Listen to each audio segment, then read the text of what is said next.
Nagkaroon nga ba ng dayaan ng 2025 senatorial elections? Pero bago natin pag-usapan yan, isang shout-out po muna kay Edu Javier ng Kingdom of Saudi Arabia. Edu Javier, maraming salamat sa panonood sa ating munting channel. At ikamusta mo na rin ako sa mga kababayan natin dyan na mga pro-BBM loyalist. Okay, nung po kasing 2025 elections, yung pong resulta nun ay nagbigay ng bagabag, lalim ang bagabag, sa aking kalooban. Kasi sabi ko, paano mapapasok si Marcoleta sa top 12? Samantalang doon sa mga surveys na lumabas, madalas wala siya sa top 12. At bakit biglang naging number 3? Number 3 nga ba si Bato o number 4? Basta bigla na lang siyang umangat samantalang madalas din wala sa top 12 si Bato de la Rosa. Kung nandun man siya, number 6, 10, basta nasa ilalim. Tapos biglang nag-number 3. Si Bongo dahil sa malasakit na akala ng taong bayan ay kanya, pero ni Singkong Duling, wala pong nilabas si Bongo dyan sa malasakit na yan. So nag-number 1 siya. Hindi na alis sa aking isipan na parang may hocus-pocus na nangyari. Kaya lang, sa loob-loob ko, paano magkakaroon ng hocus-pocus? Di ba pinalitan na nga ang Smartmatic? At ang pinalit nila ay yung Miro. So, natapos yung eleksyon, lumabas yung resulta, tinanggap ng lahat. Pero ako, and I'm sure, hindi lang ako nag-iisa na merong duda sa nakalipas na eleksyon. Tapos, kagabi, napanood ko itong video ni Larry Gadon sa kanyang pagsiwalat sa di umano'y naganap na dayaan ng 2025 senatorial elections. Ito po yun. Hindi ko inaakusahan si Marcoleta mismo na siya ang nandaya. Hindi ko siya inaakusahan na siya ang may pakana ng pandaraya nitong 2025 election. Pero kasi Mon, ang may-ari ng Miro na ipinalit sa Smartmatic ay si Diskaya. Ha? Si Si Diskaya? Gerard Construction. Totoo? Ito nga pinuhint out ko doon sa Paano Comelec. nangyari yun? Bakit Di ba pinayagan kontrakto? yan? Di ba Ang sabi sa kontrakto akin, yan? sabi sa akin sa Comelec, nag-divest naman sila eh. Kalokohan niya, divest na yan. Kaya pala ano ito. Kaya sabi niya, Kaya sinasabi ni Ping, bakit ka protector ng Diskaya? Yes. that's right. Oo. Inuulit ko hindi ko siya inaakusahan na mandaraya siya. Pero yung Miro, nandaya para sa kanya. Hindi ba nakakagulat? Ngayon lang natin nalaman yan. Ako ngayon ko lang din nalaman kung hindi ko pa napanood itong video ni Larry Gadon. Pinalitan nga yung Smartmatic, pero yung ipinalit nila na Miro ay pag-aari ng mga Diskaya through the St. Gerald Construction. Ang may-ari po talaga yan ay ang mga Diskaya. So, kung iwa 1 plus 1 ko ang mga naganap na pagdududa sa 2025 elections, mukhang totoo nga. Pero nilinaw naman po ni Larry Gadon na hindi niya inaakusahan si Marcoleta ng nandaya. Hindi niya inaakusahan na si Marcoleta ang may pakana. Kung hindi ang Miro na pag-aari ng mga Diskaya. Kaya naman pala ganun na lang ang pag-aabogado ni Marcoleta sa mag-asawang Diskaya. Tandaan nyo, kung gaano ang pilit ni Marcoleta na gawing state witness ang mag-asawa. Kaya bakit pa daw kailangan magsauli ng pera para lang maging state witness? I'm sure napanood nyo lahat yun.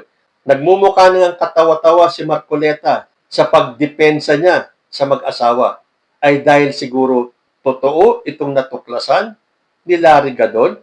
Pero mukhang totoo Dahil sinabi pa ni Gadon na nakausap niya ang mga taga-Comelec na bakit nila tinanggap ang Miro, pero ang sagot daw sa kanya ay nag-divest naman daw ang mga Diskaya. Pero ang katotohanan, talagang kumpirmado na yung Miro ay pag-aari ng mga Diskaya. Para tuloy lumilitaw na kapag hindi dinipensahan ni Marcoleta ang mag-asawa, baka ibulgar pa siya nitong mga Diskaya. Na I'm sure hindi gagawin ng mga Diskaya dahil puntos na naman yan against the Diskayas. So, nabigyan ng sagot yung aking katanungan dati. Paano magagawa ng kampo ni Sara Duterte na mandaya noong 2025 elections. Ito pala yung sagot. Yung Miro na pumalit sa Smartmatic ay pag-aari ng mga diskaya.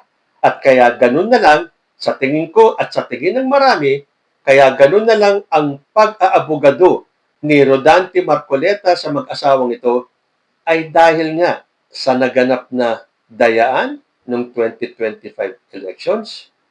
At kung ganyan pala na may kinalaman ang mga diskaya dito sa Miro na pumalit sa Smartmatic sa eleksyon, hindi kaya ang lakas ng loob ni Sara Duterte at ng kanyang kampo na si Sara Duterte ang mananalo sa 2028 dahil nga dito sa Miro na to. Ang galing ng ginawang strategy, no? Ang ipinasok nila para pumalit sa Smartmatic ay kaalyado nila. Lalo na ngayon at nagproklama na si Sara Duterte na tatakbo sa 2028 presidential elections at ganoon na lang ang kumpiyansa nila na mananalo si Sara Duterte. Kaya nga ngayon pa lang, actually hindi lang ngayon matagal na nilang binobola ang taong bayan na napakalakas ni Sara Duterte. Pati mga surveys inilalabas na nilampaso ni Sara Duterte si Bongbong Marcos. Kung tutuusin, bakit mo sila ikukumpara? Presidente na si Bongbong Marcos. Vice President si Sara Duterte, tatakbo pa lang sa 2028. So walang comparison yan. Nung bang panahon ni Digong, nagkaroon ba ng survey kung saan kinukumpara ang presidente sa vice-presidente? Nagkaroon ba ng sunod-sunod na survey na nagpapakita na tinatalo ni Leni Robredo si Rodrigo Duterte sa performance and trust rating? Parang wala akong maalala. Pero dito sa panahon ni Sara Duterte, maya't maya, lalo na ngayong mga panahon to, na nanginginig na ang kampo ni Sara Duterte. Dahil malapit na ang impeachment case, may ombudsman, may ICC pa. Kaya gano'n na lang ang kanilang pagkukumahog para pagandahin ang imahe ni Sara Duterte. Dahil kapag natalo si Sara Duterte sa 2028, sasabihin nila, dinaya. Pero sa revelasyon ni Larry Gadon, mukhang hindi matatalo si Sara Duterte dahil sa bukod sa China-funded di umano itong mangyayaring eleksyon sa 2028. Maglalabas daw ang China ng malaking pondo to assure na manalo si Sara Duterte sa pagka-presidente. And coupled with the fact na yung palang Miro na pumalit sa Smartmatic ay pag-aari ng mga diskaya. So, kailangan po talaga nating magbantay. Salamat ako kay Larry Gadon at nasagot niya ang matagal ko ng tanong. Paano nanalo itong mga kandidato ni Sara Duterte? Lalo na si Marcoleta.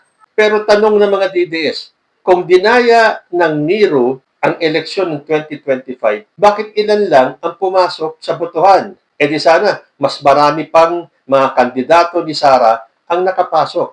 Magiging obvious naman na masyado yan. Sino lang ba ang mga kilala? At alam natin na posibleng pumasok sa top 12. Kung si Marcoleta nga nanganganib pa tapos biglang pumasok at nanalo.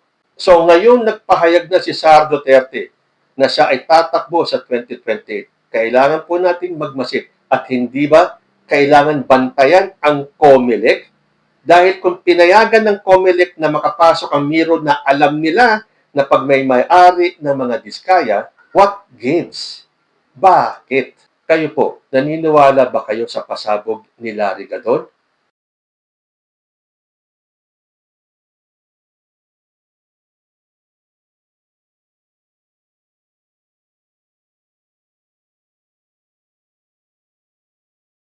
Comment lang po down below and I will see you in my next video.